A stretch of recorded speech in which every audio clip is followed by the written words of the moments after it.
So we'll try this again.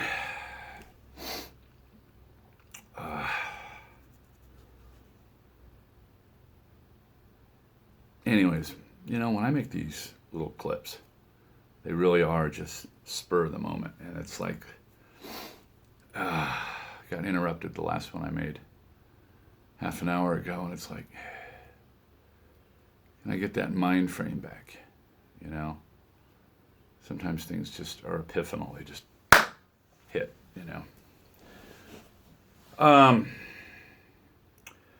So, yeah, there's a little white spot on my throat today. It's the same old thin as yesterday.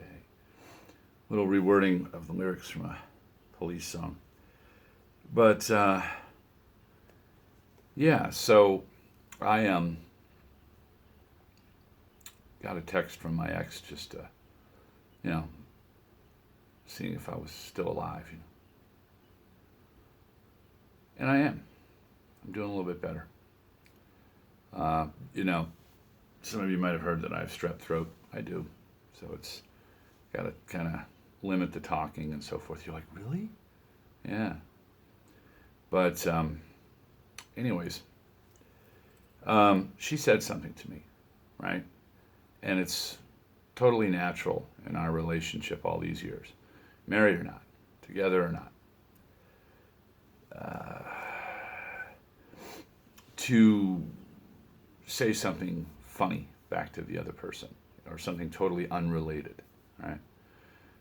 So she said something and I said something that I knew would get her attention and make her laugh. And it was a quote from a movie. And she got it. And then she sent back a response, which was from a TV show. It was actually from the TV show MASH, which was her and I's favorite TV show. We would watch it at night and just kind of wind down the day. And, it just kind of became like our own personal adult bedtime story and tonic was MASH. In my estimations, it was the greatest TV show there ever was. The world's first drama comedy. Maybe the last. But anyways, when I said what I said to her, after the fact, I kind of looked back on it and I thought, now where did that come from? Okay, well, I know where it came from, but why did that suddenly pop into the front of my, my thinking? And what I sent to her was a line from my all-time favorite movie, bar none. Kevin Costner, Amy Madigan, James Earl Jones in the 1989 classic Field of Dreams. Now that movie, I remember when it came out, hit me really hard. And anytime I watch it, and I've probably watched it conservatively 150 times, it still gets me.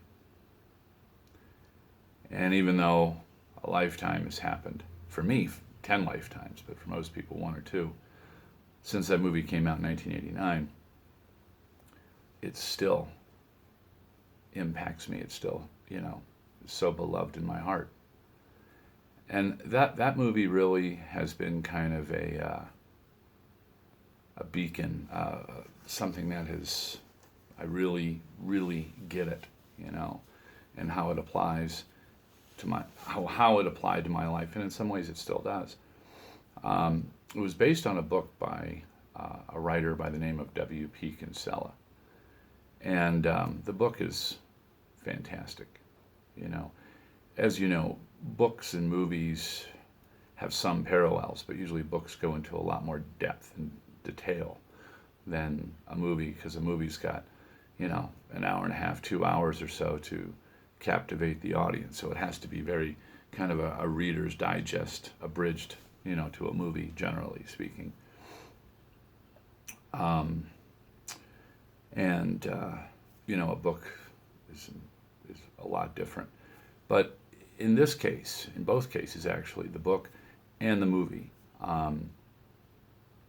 were both phenomenal. And, to those who know the movie, they're thinking, oh yeah, it's a movie about baseball.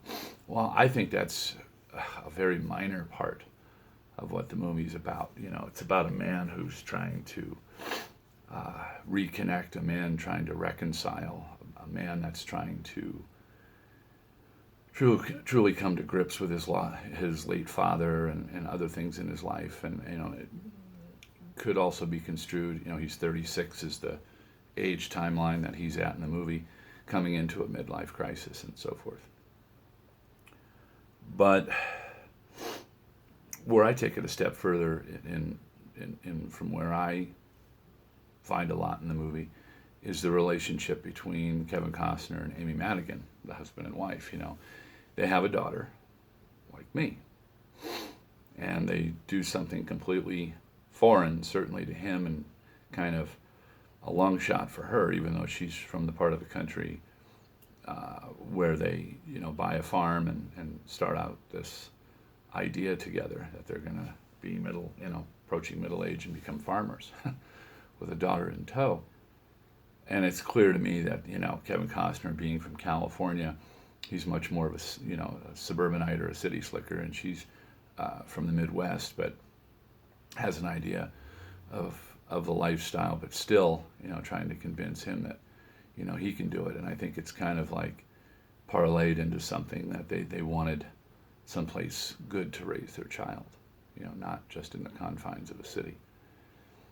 Well, the point I'm going to get to here is, I often talk about relationships and me and women and the lack of me and women these days, right? Well, okay. And there's a reason for that. There's reasons for that, but we've already delved on those. But when I look at the two of them in this movie, and their characters, they're definitely ones that know how to push each other's buttons. She especially to him, and but they play so well together, and there's so much love between the two of them. And the thing that really gets it for me, because that in a lot of ways described my marriage when I was married, was how they were so supportive of one another. Even if it fringed on the baffling, the crazy, the what? No one gave up on anybody. And they had all the real problems that you have to deal with in a relationship, financial worries and the child, and responsibilities to home, and in this case, the farm, and what they're doing with the land, and some of it, of course, doesn't make any sense with the voices that he's apparently hearing to do this thing, which is part of his destiny and part of his calling. Now, I can relate in some ways to that, because I would chase after things during my marriage, whether it was a job or a certain car or meeting a celebrity or an athlete or someone or a musician, career things that I did or whatever. There were times where my wife was clearly like, hey, there he is. Hey, Matthias. Hi. Matthias is here. Look. What do you say, Matthias? Matthias doesn't like to miss out on the action. He's probably wondering, oh God, there goes my dad talking to himself again. But unwavering support, that when things might not make all that much sense on the surface, there is a commitment to each other. And it's like, why do you want to do this? Boom, boom, boom. Well, it might be a setback, or it might cost a bit, or it might be this, or it might be that. But if you really feel that that's something you need to do, I'm behind you on that. And usually it was with me, but there were times where, I would have to evaluate and get behind Sherry on something. But I think generally speaking, it was probably more in my case of like, I want to shake up the shitstorm and move us somewhere, for a career opportunity, or maybe to get away from my in-laws, whatever. Wasn't a great rapport in the beginning, but anyways, it had its purpose, and in the end, we would look back 99 times out of 100 and relish it or laugh about it or, seriously, look at it from like, I'm glad we did that. I'm glad I did that. I'm glad you did that. It was, and we could all take pride in it. And I think that's one of the big things about this movie was just that, was that there were some things that came up in their lives, mainly his, that was going to truly potentially upset the apple cart and maybe they could lose everything. But to me, that's the type of woman that has my heart. It's not that she's a 9 on a 10 scale in appearance or a former swimsuit model, right, Matthias? Or she comes from a wealthy family or anything like that. It's just, when you're the type of couple that you feel your life is almost like a TV show or a movie, and other people who watch the two of you work kind of feel the same way. To me, that's what it's all about. That's when you've really, really got something special there. That, the way your relationship is, it really could be a TV show or a movie. It's just that groovy, man. That kind of ebb and flow. And those kinds of relationships are very, very rare indeed. But if you find yourself in one, keep it, cherish it, And I'm not talking like a horror movie or like some kind of horrible, soap opera, but just a TV show of perseverance, like Little House on the Prairie or something, just something that's just, the life that these people go through, and they just keep going. That's where it's at, for me. So, do you think I'm going to find someone like that again in my life?